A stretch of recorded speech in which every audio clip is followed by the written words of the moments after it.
Namaskar and very warm welcome to this podcast series on sustainability conversation. We are going to start this podcast just to create the awareness and to find out where are we?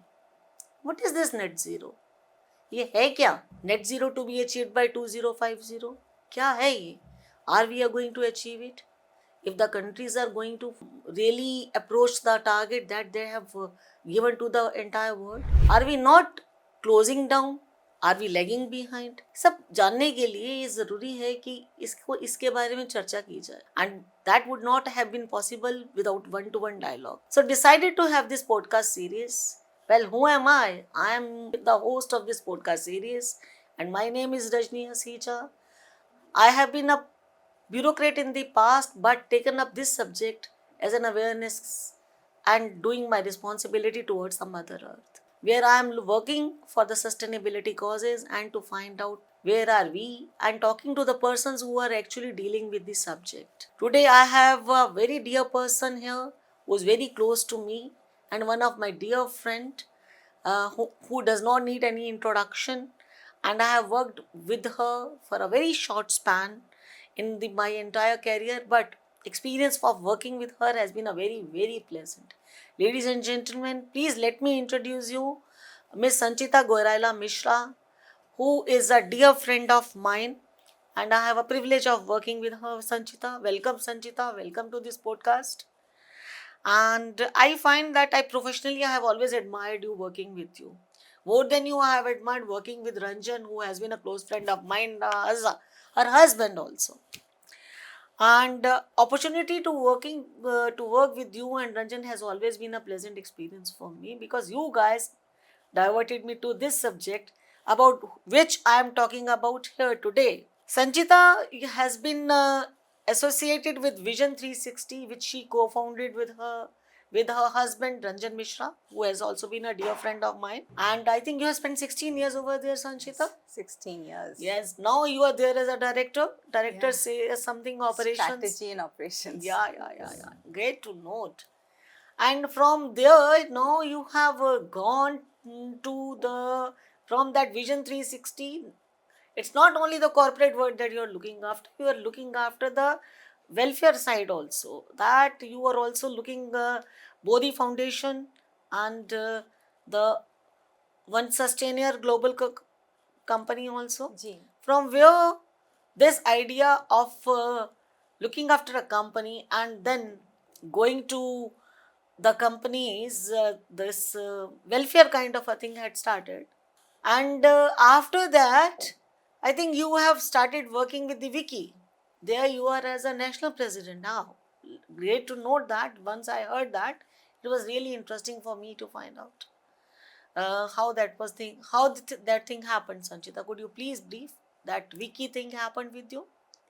Okay, so first of all, thank you so much, ma'am, for hosting me for in your first podcast series.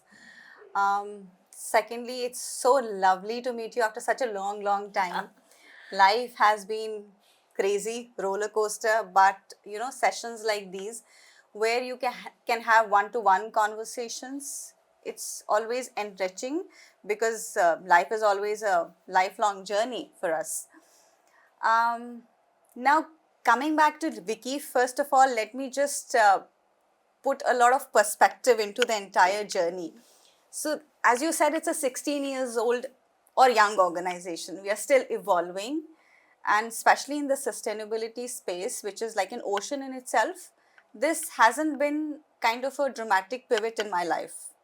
This has been a very gradual transformation. So, my firm, which I started with Ranjan, as you rightly said, he's my life as well as business partner. 16 years back, it was founded as a management consulting firm. And in these past 15 or 16 years, what we have seen is a very transformational shift in the entire climate space. When we started as a management consulting organizations, we were working with the PSUs and the biggest organizations everywhere. In the year 2016, our first brush with sustainability happened. And that was kind of an accident for us. It was accidental, if you can call it. We started our association with UN Global Compact Network India. We were exploring this idea where we can work in domains like, or SDGs like 9, 11, 13. We were still dabbling with it. Started framing it, putting it, like giving it a particular structure. What happened was phenomenal because we joined hands, became their governance partner, and we created the first PPP policy for smart cities in India while working for Pune Smart City Development Corporation. Then slowly COVID happened. The space also arrived a little bit. 2020 wasn't good personally, but professionally it was quite a rewarding period for us. We joined hands with CII and we started working in this space, like really deep diving. We started working for the biggest conglomerates in this country, be it like Godrej Capital, Godrej Properties, Adani's, many companies of them. And post that, we started going solo. We realized that we have done very niche projects. Now, 16 years is a long journey as a professional. We are still growing, still evolving, because I think change is the only thing which is constant in today's world. And then I realized during this period that this is also my passion. It evolves over time. And Vicky came along. It came in between. In between, that's why I said that was a kind of a gradual transformation. So it's not something which I'm doing besides Vision 360. It's like multiple hats that I'm donning right now. It's an honorary kind of a profile, but that's nice. At least I'm happy that we are doing as a group something for a shared resource, which is great. planet. When you are talking about passion, I have one more question to ask. How come a company secretary, qualified company secretary, becomes management graduate and then land into this sustainability world? This is something very, very strange and very new. But the kind of a work that you are doing and the things which are how the things are moving around and the present forum, your job in the UN Global Compact, that to honorary business, as honorary business, coming from the corporate world, having worked in HSBC Bank for so long, and then joining here, it's a little strange journey. Could you put some light on the journey that you have commenced and changing these profiles? Though we have spoken earlier about it also. Yes. But I think I would like my viewers also to know how this journey is moving. Okay, so I come from a generation, ma'am, where I think parents were more focused on education, which is like, and education means, either you're an engineer or a doctor or you have got a professional qualification. And during that period, and also because I was very academically inclined, so MBA, company secretaryship happened. Also because I was more inclined towards governance. And company secretaries are the officers of the board. You put that brain and that sanity into the entire system. So I was fascinated by that. And then obviously MBA happened. Then my first job, as you rightly said, with HSBC happened, and that gave me immense exposure. I'm really, really grateful towards that. But then it was transitionary. And while I and Ranjan both were working with HSBC. Yes, there you met, you told me. Yes. Once. And then, over a period of time, we realized that coming back to the consulting thing, management consulting thing, we realized that management consulting is a thing which is only for the elite. 16 years back when the startup ecosystem was still evolving, it was in the nascent space. There was no funding. We remained bootstrapped and we chose to because we did not want to dilute our vision. So when we started that, the idea was to make consulting accessible to all. So management consulting became accessible to even the so-called startups, because startups were not many at that point in time. MSMEs you can call so. And slowly, steadily things happened. As I said, net zero जो है 2050 बड़ा fantasy सा word हो गया है. ये क्या है? Why only net zero 2050? If we talk about the countries, China has given the target for the 2060. Right. Our own country, India, has given a target of a 2070, where the entire Europe and the US has given a target for the 2050. While few countries have been very ambitious also, which they have gone for 2030. Are we really going to achieve this target? Are we lagging behind, or we have done so much improvement that we are going to achieve it without any problem, seamlessly we are going to achieve it? So, and what is the position of our own country, India? Are we not over ambitious, or we are thinking in line with the kind of a progress. Now, since you have worked in the industry also, so my question will also be related to the industry as well. क्या किसी industry ने कोई अपनी इसमें बहुत अच्छी progress करी है which you can name a few? I think you would like to tell our viewers also what is your first hand experience of the industries and the countries which being a sustainability expert you would like to know our you would like to tell our viewers about it. So, ma'am, let's start with why 2050. Now, that's a widely accepted term, not politically, but it has a scientific and a very economic reason to it. What was happening is when the policymakers or the regulators or actually the capital providers, they were struggling, and IPCC, when it put its perspective in front of everybody, and they asked the world whether you would be able to keep the emissions under 1.5 degree Celsius, or even say well below 2 degrees, as for that matter. That is a IPCC's guideline. Yes. And one of the COPs we had decided that. Absolutely. So the thing was that you have to keep the net CO2 emissions at least net zero by mid-century. Yes. For that, when the debate started between the policymakers, the regulators, the capital providers, multilateral agencies, they realized that economically or policy-wise, physics-wise, this was a period, 2050 was where most of the things were getting aligned. You need something to have a shared horizon, kind of a benchmark from where you will start. It can be your benchmark. You can actually think from that perspective that, okay, this is my target. Unless and until it is measured, you need to put a cap on something. You can move here and there. Now, the most important thing to realize right now is 2050 is not the finish line. True. It's a coordination Yes, true. point. So now coming back to the countries first, European Union is doing a lot in this space, and whatever they're doing is decisive, and it's setting a benchmark, global benchmark, and they're very rigid about it. It's structural. So when they talk about CBAM, implementing it as a compliance framework, there is a lot of hue and cry across the globe. But we need to understand that this is for our own good. This is about the shared resource. This is about the planet that we share. It's not that they have another planet and we have another, right? As far as US is concerned, they have a very curvy pathway. Everybody knows that it's mostly True. political.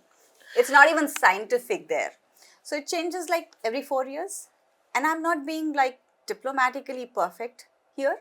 It's just something that comes naturally because we are talking very candidly about something which is of so much of importance to us. China. People underestimate China's commitment and role. Yes. This That is also needs very to be important seen with a point. very different lens. They have made such huge progress in this space. When they have given a target of 2060, we still know that their emissions are very high because of their scale. They are one of, or if I may say so, the largest who have invested in the renewable space or electric mobility space. They need an applause for that. They can be a case study for the rest of the nations. Before talking about India, I'll tell you about where this is taking a little bit of hit or where the gap is occurring. It's in the hard to abate sectors like steel, chemicals, Yes. aviation, And shipping, cement. cement. Yes. Absolutely. These are the hard to abate sectors where people are not ready to put their money into so easily because they think that it's going to change everything structurally. And then comes the global south. Okay. The 2050 target has been accepted by the US. Are they still going to adhere to 2050 or that is going to prolong? Or they have decided to hell with the 2050?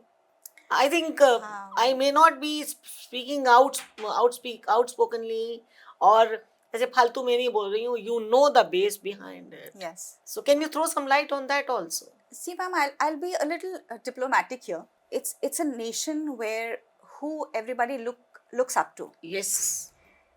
It has been driving the climate agenda from the front. But now it has taken a back seat. That's all right. I mean, they have already shown us the way. Now, the thing is that's why I said it has been a curvy pathway for them and for the rest of the nations. Now, when I was discussing about the global south, there's the intent, but there is not access. And you can't ignore the global south. Access to capital, access to transition finance or technology. Now, who is going to provide the technology or the capital? It should come from the developed nations ideally, because the mess has been created by them, not by the developing nations, because we are still to catch up with on a lot of things. Now, coming back to India, and which is first and the foremost because we are one of the fastest growing economies in the world, we are still catching up with a lot of things. We have still a long way to go. We are fundamentally very different from the rest of the world. It's a world in itself, and I say that to everybody, that you cannot treat India with the same lens that you're treating the developed nations True. with. We might have our own things, and we have our own net zero target of 2070, and we are trying our level best. In various COPs that we commit to, we do certain things. India has committed to a lot in the renewable sector. Even in the leadership space, for example, we have formed the International Solar Alliance. And we have done a good progress in the solar energy. I think we are Absolutely. running up the target. So it's both intent and action as Yes, far as is India happening. is concerned.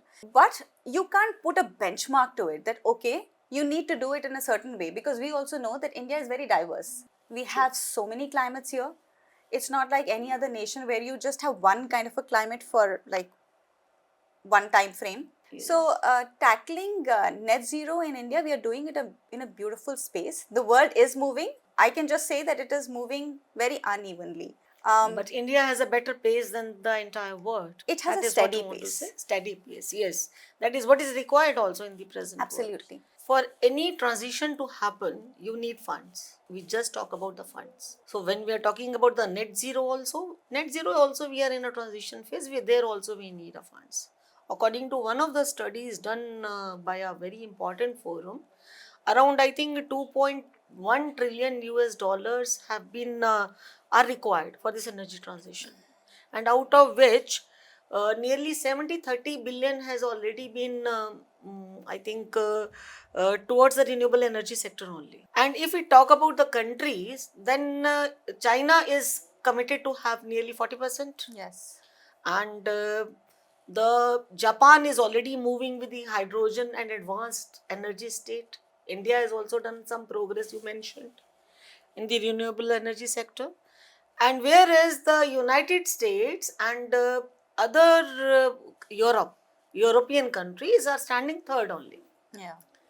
So to have this transition to happen, you need funds. There must be some sectors who might have done very good in that.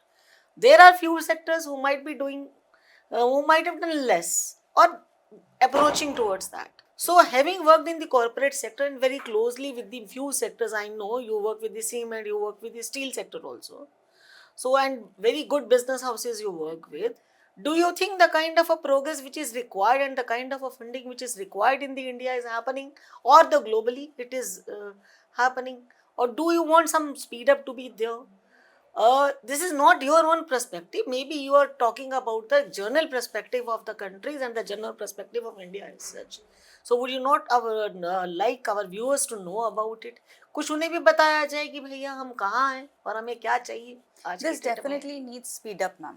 Now, when you talk about finance, it's actually the real engine. When you talk about the just transition, or you're talking about the net zero 2050, Because भूखे पेट भजन ना होए. that's the backbone.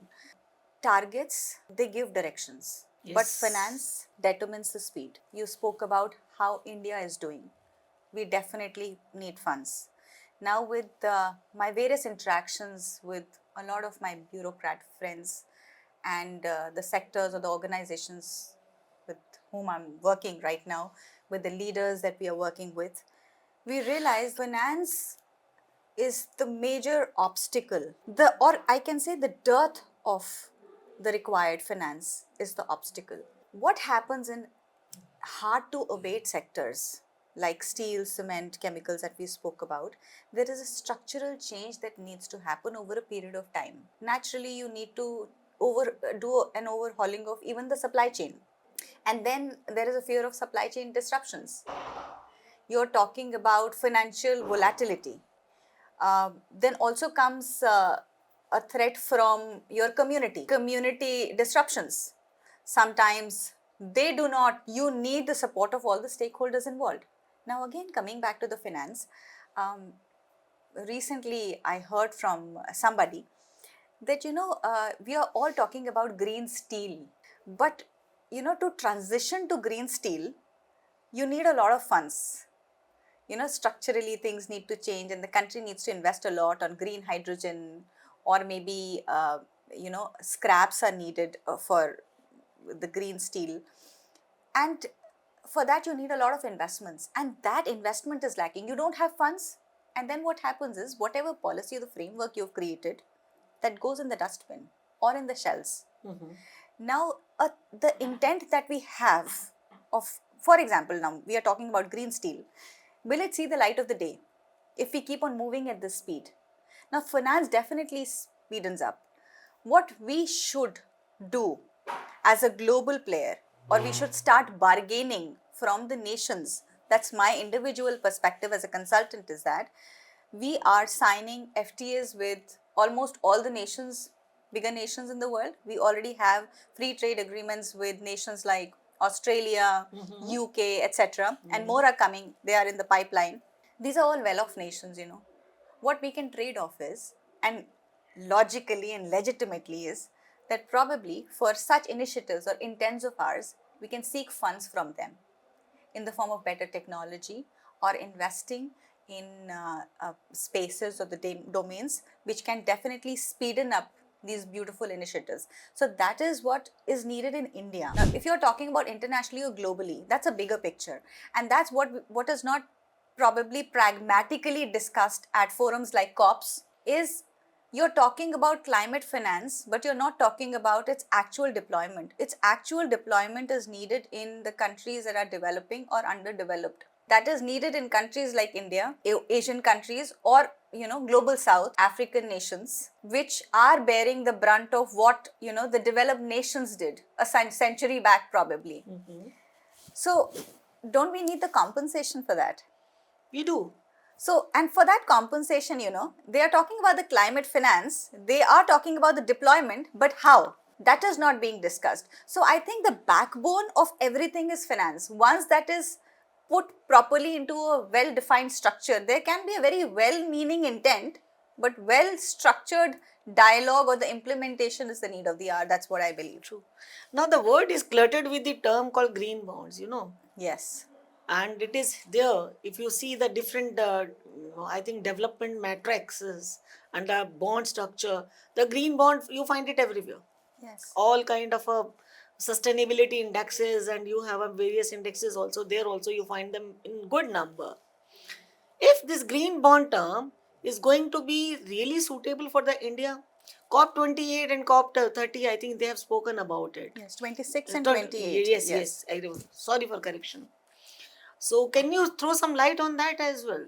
Ma'am, green bonds in India is doing very well. Sovereign green bonds are there, and there is a lot of traction on that. It's if you see the reception, it's very encouraging. So as I said earlier, as far as these initiatives are concerned, we are doing fairly well. The kind of nation we are, what needs is a little here and there nudge every time. True. And this should involve all kinds of stakeholders. Now here I and you are discussing, right? It's such a wonderful thing. It's not just kind of a regular podcast. It's like two very different stakeholders getting involved in a conversation that requires all your earnest efforts. We may be in the same domain operating in a very different way. So our methods, in the larger scheme of things, I'm not talking about just two of us, to every stakeholder who's working in this space, because there is no dearth of practitioners and enthusiasts in this space. What is needed is that all the relevant stakeholders, including civil society and the policymakers and the government or the practitioners like us, our methods can be different, but our goal should be the same. True. Having worked on the policy side for a long time, I can always tell you that the policy makers only need the guidelines. Yes. To talk to. So let's come back to the our next question. You are a hardcore course governance guy. You are a CS by profession. And governance, I know you do a lot of corporate governance business as well. You guide different organizations how to follow the rule. You do a lot of BRSS work for them, Yes. no BRSR for the listed companies. And you know the risk management also. Net zero is just not talking about the technology we know. It is something coming from the inside and it has some risk also. Like you are doing some transition. Yeah. When you are transition, the term called just transition is also happening these days. So जब ये transition हो रहा है तो कोई ना कोई risk तो जरूर होगा. Let's talk about those risks. In the coming decade, what risk do you foresee for the organization to meet with? And on corporate terms, if I say, there are certain sectors who are who have been able to handle that well. Government of India is doing its job. SEBI is also guiding them on our different principles. And the companies are also delivering, and gradually the checks are happening. And now the data of the BRSR are getting analyzed also. How the risk in such an affair is getting handled in India and globally, of course, because you are a consultant to the few global companies also. Can you please throw some light on that and enlighten our viewers on this? The logic is that everybody is talking about enterprise risk. There are policy, guidelines, disclosure documents. I think India, or probably the globe, if we talk about, there are more than 600 such disclosure frameworks Yes. which one to refer to. And everybody is good in its own way. I personally believe, as a consultant, that too many cooks spoil the broth. And they also help you in hiding behind your flaws. So what happens is that as an organization, if I make some kind of a blunder, I will always have a particular policy or a guideline or a disclosure document to hide behind. You find ways to go. Absolutely. So what is needed is that climate risk need to be embedded in the risk management framework. The right intent at times and access to the capital will always be the guiding light as far as this is concerned. So the moot point at this juncture, without stressing on it too much, would be to make way for the climate risk, make it a part of your boardroom discussions. The leadership should always lead from the front as far as sustainability, climate risk is concerned. You cannot say that it will require structural changes in the entire setup. It will attract a lot of capital investment, and that is the reason probably we are delaying it. The climate or the mother nature, as you said, it's not going to give us a second chance. We do not have a planet B, and it is not the sole responsibility of the government or the policy makers to guide things. It's the responsibility at the individual level, at the business level, as well as the policy making level. And at this juncture, being a woman entrepreneur, I would also like to reiterate that in such conversations, women should be a part of such discussions while guiding Yes. the policies. The reason is they bear the biggest brunt of the climate, be it in the developing economies or the underdeveloped economies. If you see in all strata of life or every domain, every sphere, it's the women who are leading from the front. Yes. But the role is at times not recognized. While making the policy, and if I just, maybe it may sound like a random thing during this conversation, but it's something which will intrigue you as well as the listeners as well. No, being a lady, I would like to listen that because I have worked on both the places, on the back side and the front side also. If you see just the normal air conditioning, air conditioning across the globe has been set according to the male bodies, not the female bodies. Men can sustain 16 to 18 degrees. Yes. We start feeling cold at around 20 to 23 degrees, right? So because of the why? Because probably the people who were creating the entire structure when they were forming this, they were males.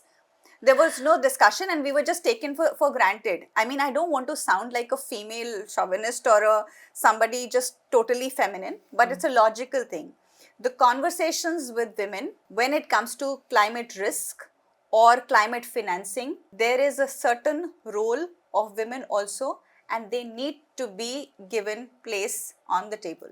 Being a woman, we should not forget, Sanchita, that gender equality is one of the corporate governance subject. Yes. And in the boards, care has to be taken Yes. that one of the director is woman, must woman in all the listed companies, of course, Yes. and in all the boards. I think to some extent it has also been followed in the Yes. India, but still, Yeah. Letter and but spirit. It should be. yes, literally, Yeah. if you ask me that, if you count the number, then you will not find the same.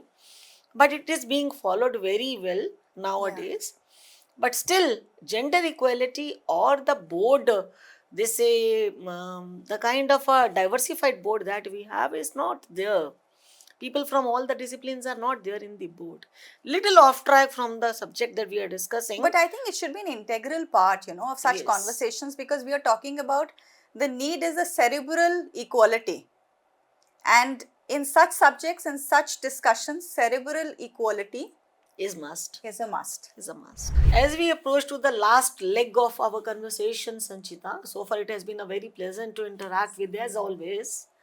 I would like you to comment upon the complexity of the journey. You also said just now that you have a various kind of a frameworks. You have a PRI, you have UNEP, you have IGCC, and then you have a different UK transitional plan also.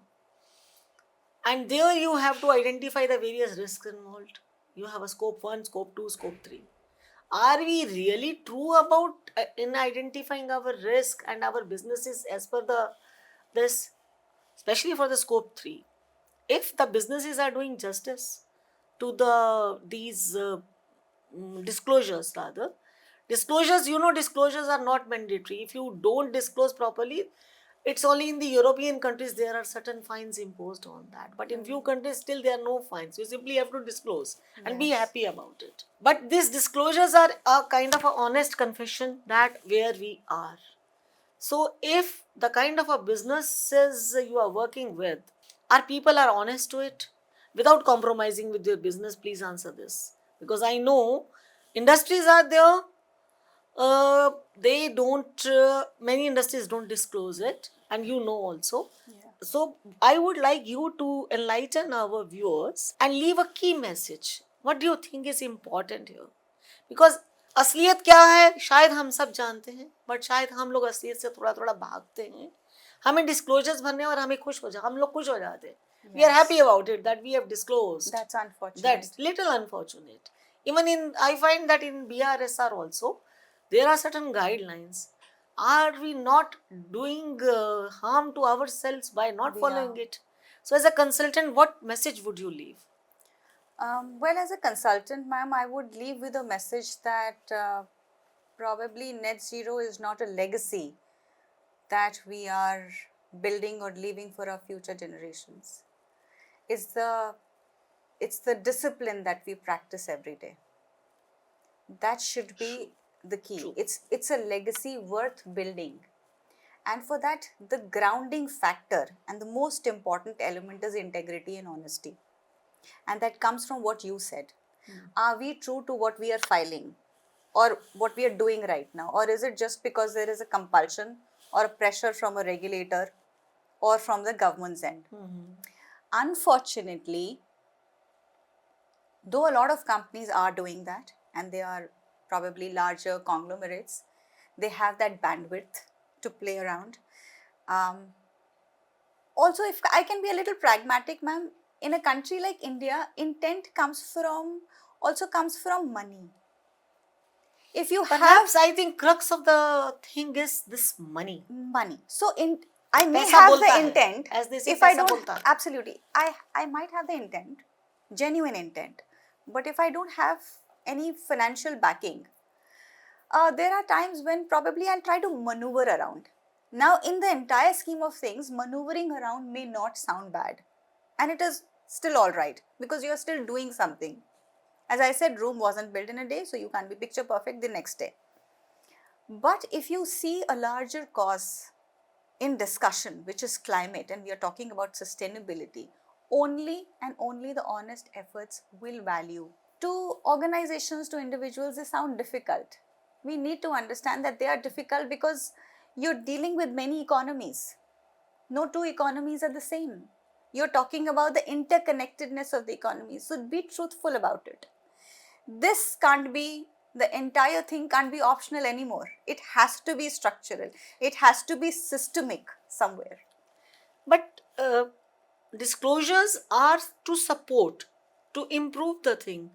But if it going to impact the business, the only fear I think businessmen or industries might have in their mind is not only the money, it's the money, yes, of course, is there. The kind of a brand equity also they carry. Yes. If someone comes to know, you might have heard about the episode of the Nescafe, Pepsi, the kind of I think wrong disclosures they had given and they were taken up by different courts also.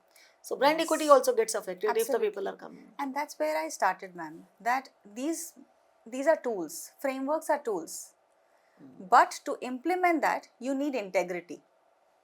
So that's the bottom line, Without integrity, at least in this space, nothing is possible. For me, as a consultant, this is no more a subject which is important.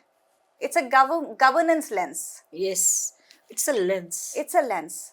So nothing can go beyond that. You need to be truthful, because if you're just talking about, future generations, you need to also think that whatever you are doing makes sense to them. You need to think that probably you're not stealing from their plate at the end of the day. See, net zero, transitioning towards net zero is essential, we all know. Yeah. How are we navigating? Yes, we are navigating it well. We need to be calm and composed and gradually navigate it. Yeah. True. But is there any message for the policymakers also, which way you would like to take up and request them? Ki policymakers have to say this, handle in this fashion, so that it is not only supportive. For example, um, when they made out the EVs, the solar batteries were very costly. Yeah. Yeah, now it is now coming, the cost of that is coming down. So policymakers have to decide. Even our energy plan was having initial this deficit was there initially. Later on it was rectified. Yes. So would you like to throw some light on that for the policymakers also? Yes. So the thing that I would like, and I do tell the policymakers as well, is that you need to, whenever you're creating a document, it should be end to end. You spoke about EVs. Subsidizing, access to capital Yes. to buy them, that's one thing. What happens to the waste batteries? True. There is absolutely Waste no talk disposal about. plan also There is has no to be. absolutely no talk about it. No talks about it. When I speak about end-to-end solution, this is what is expected out of the policymakers. You cannot be living in the present reality. You need to be futuristic Of course. while thinking about the present. Thank you, Sanchita. Thank you for being with us, and thank you for your valuable and committed answers towards the industry. And you have been very cautious while handling the things. And all the good luck to you in the your all the endeavors to come. To you as well, ma'am. And to my viewers, net zero is not the alone responsibility of policymakers. It is common to all of us. It is the responsibility of all the industries. It is this responsibility of you, me, and Sanchita, of course, who is the consultant of the people like Sanchita. And to our listeners, thank you very much for being with us today. Really, you may find it useful for the times to come. You may not understand this at this juncture, but perhaps a day will come when my listeners are going to realize, what are we doing? Are we only creating awareness, or we are really going to help the mother planet? As Sanchita also says, what we are doing today is we are eating away the pie of our children. हम उनका हिस्सा खा रहे हैं अगर हम कुछ भी गलत कर रहे हैं. So let's be honest to ourselves. I request and urge all the industries to be honest and on their disclosures about scope 1, scope 2 and scope 3 prima facie. Keep viewing my YouTube channel, because we are going to have a sustainability conversation series in the times to come. We are going to invite many experts from the industry, from the hospitality industry as well, and from the food from where I also come from. So till that time, stay tuned. Your host Rajni Hasija signs off today and see you in the next talk. Bye bye.